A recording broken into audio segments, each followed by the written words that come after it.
like to go over some anomalies that I found, some discrepancies between the lunar module manual, this is the official manual from Grumman, it's on NASA's website, against the actual footage that we saw from, again, NASA's official footage that they provided to the public. So a couple of things that we're going to go over briefly. First of all, we're going to go over the lights, specifically the docking and tracking lights, and also we're going to talk a little bit about the hatch. Okay, so are these absolute foolproof things that we can validate and verify? Of course not. No, we don't know for 100% with 100% certainty that we did or did not go to the moon. So I just want to throw that in. I'm not saying we absolutely didn't go. So the first thing we're going to look at are the lights. Okay, so the LEM actually has a series of lights. All right, so what are these lights? All right, we're going to look in a little closer here. So there are docking lights and there are tracking lights. Okay, actually there's one tracking light. That's the big circle above the forward hatch. That's the hatch that the astronauts supposedly exited the craft and walked around on the moon in their EVAs. And to the left and right of the big circle, which is the tracking light, are little docking lights. Okay, so these docking lights are less powerful than the tracking light. The tracking light is a strobe. And here's just an actual picture of these lights, these three lights. The big circles, the tracking light, and the little ones on the left and right are the docking lights. Okay, so what are these lights? What are they for? All right, well, we're going to have to find out and do some more research to get a little more information. All right, so let's go to the manual. So, all right, so we're going to go to the manual and read the lights. So the docking lights and the manual say that the purpose of the lights are to help orient, provide orientation and prevent gross attitude determination relative to the line of sight through the command service module windows. Okay, great. The tracking light is also a strong tracking light, electronic assembly, blah, blah, and it has a 60-degree beam spread and has a flash rate of 60 flashes per minute. Okay, so that's one flash per second. All right, so, all right, now we know in airplanes and navigation that lights are visible from very far away, miles and miles away, right? So we can see, even if we don't see the plane itself, we can see these lights flashing. So we know that lights are very important for navigation, just even in our atmosphere, let alone in space or orbiting the moon. So let's go to the official NASA footage now, and we're gonna try to find these lights. In particular, the tracking light, the one flash per second we're looking for, right? So this is going to be the Apollo 1122-D Delta reel here, 16 millimeter film, dated July 11th, interestingly enough, 9 days before Apollo landed. So here we go. So here's the lunar terrain traversing from the lower part of the screen to the upper part of the screen at a very rapid rate. So somewhere in this picture is the lunar module. We don't really see it yet. If you look very closely, zoom in, there's a flash there. We just saw one flash, the little speck on the kind of in the middle left there. If you look really, really close, maybe somebody with a big monitor can see, there's another flash. Okay, we see another couple flashes, another flash. Okay, so now you're saying, all right, well, it's flashing. It looks like it's flashing to me, so. All right, well, that's fine, but, the LEM kind of disappeared. Another flash there and kind of went off the screen. So, here it comes back. All right, so still kind of a speck. All right, so let's look. Are there more flashes here? Let's see. Well, okay. So it's supposed to be one flash a second. 1/1000 flash, 1/1000 flash, 1/1000 flash. We're not seeing that. So that's the issue here. So we see random flashes here and there, kind of like someone's toggling a switch on and off. Okay, there's another flash there. Certainly not one a second, not like what the manual says. So it's really hard to believe that the manual, why would engineers put that in the manual if it wasn't true? I would have to believe the manual's true because they wrote it. It's their manual. So if you read the manual for your car, for example, and the car said your blinker will blink at a rate of 2 times a second, then why would it be anything but that, right? So, and yet we don't see that here. We don't see the 1/1000 flash, 1/1000 flash. And bear in mind that we're looking at the front aspect of the LEM. You can see the observation with the famous windows, the triangular-shaped windows on the left and right of the craft. And there's the forward hatch, and there's the circle. See the little circle with a flash there? That's supposedly the strobe light. It's supposed to be flashing once every second. So what I want to know is, why do we not see this flash? Is it something with the camera? Is it the shutter? Is the shutter shutting out the flash maybe? Hard to believe, but still, and even if the playback is, faster or slower than the actual rate of recording for the camera, if say they filmed it at, 6 frames a second or something, we're playing this back at 24 frames a second, you should still see a consistent flash, right?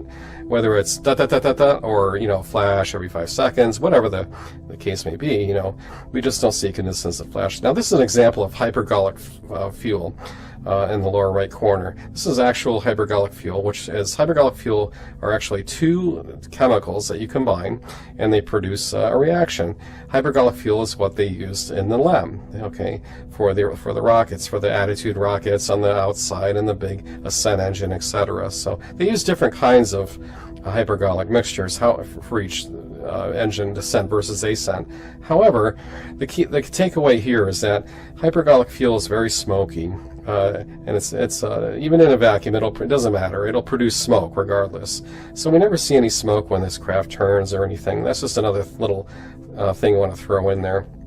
So it has nothing to do with the lights, but it's kind of interesting. You would expect to see with a hypergolic rocket with RCS thruster assemblies and what have you, that you would see plumes of smoke every time that they would change the attitude of this craft, so but we don't see that. So all right, so that's pretty much it. So the lights, kind of a mystery there, kind of a major discrepancy. Someone please explain that to me. Okay, now moving on.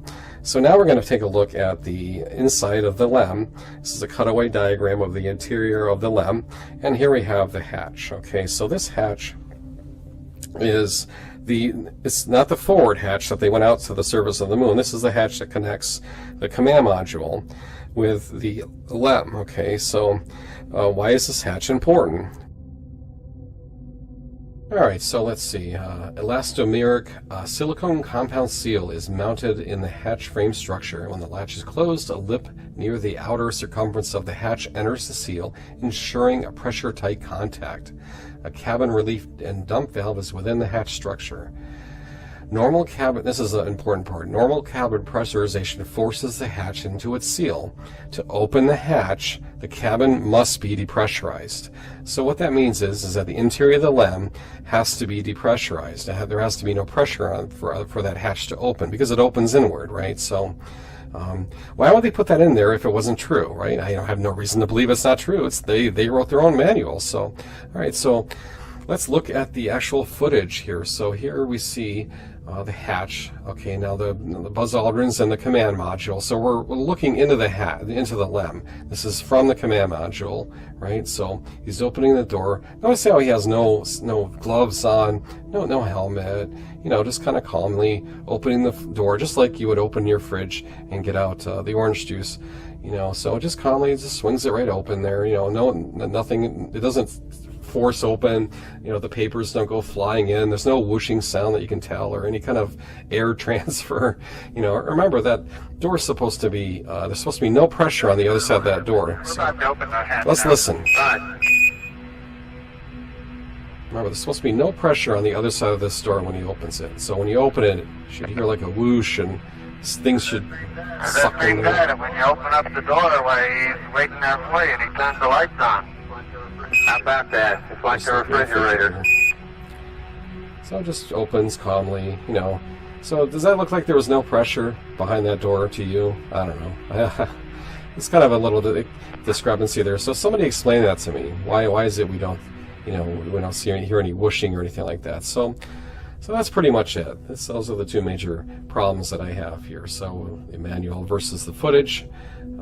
Just things of interest that you may want to talk about or consider looking into. So now there's there's other footage that are interesting to watch. There's other footage, so you just look at some of these clips and you can't help but wonder, is this really a craft operating? It's on the surface of the moon, so and amazingly enough, when the LEM is just imagine it this way, okay? You're on the LEM, okay? Your life depends upon connecting with the command service module from the surface of the moon back up into lunar orbit, okay? You would think that everything that is at your disposal to get your craft attached, reattached, or redocked to the orbiting command module above you, would be utilized, whether it's radar or it's optics or it's strobe lights, everything and everything, right? Whatever they engineered into that craft, you think as a trained pilot, especially a trained military pilot with an exemplary history, would use, right? So, it's in the manual, it's right there. So why would you not use it? I don't know. So, anyways, it just doesn't make any sense to me. The random flashing, or the lack of the flashing is interesting. So, and you don't actually, if you look at the other docking footage clips that NASA provided for other missions, you don't see these flashes in any of them. They're not there. They're just not there. So, I don't know. They should be there, right? The manual says, one flash a second. This is a high-powered strobe with a 60 degrees beam spread. That means that all the light is concentrated into a cone of 60 degrees, and it's a high-powered strobe. So, so here's just another example of the LEM, docking. So it's there's no lights. Actually, this there's a little dim flash there. I don't know, but it's kind of weird, kind of strange. So.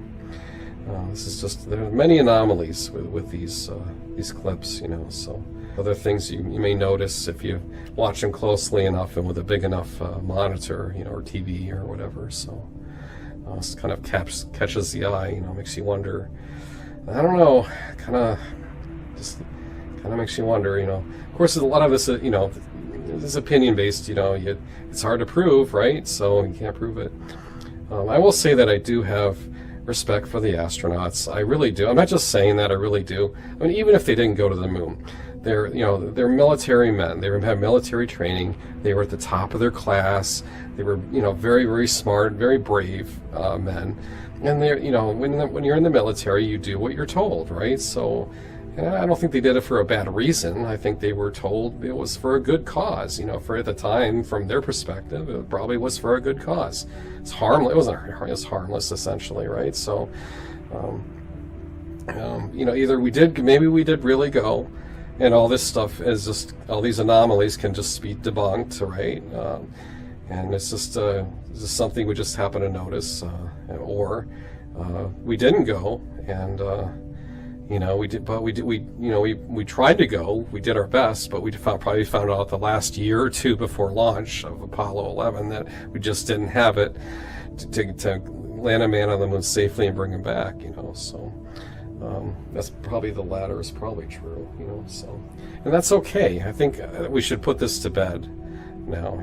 So I think it's time to just, either way, good or bad. So it's just time to just find out what happened.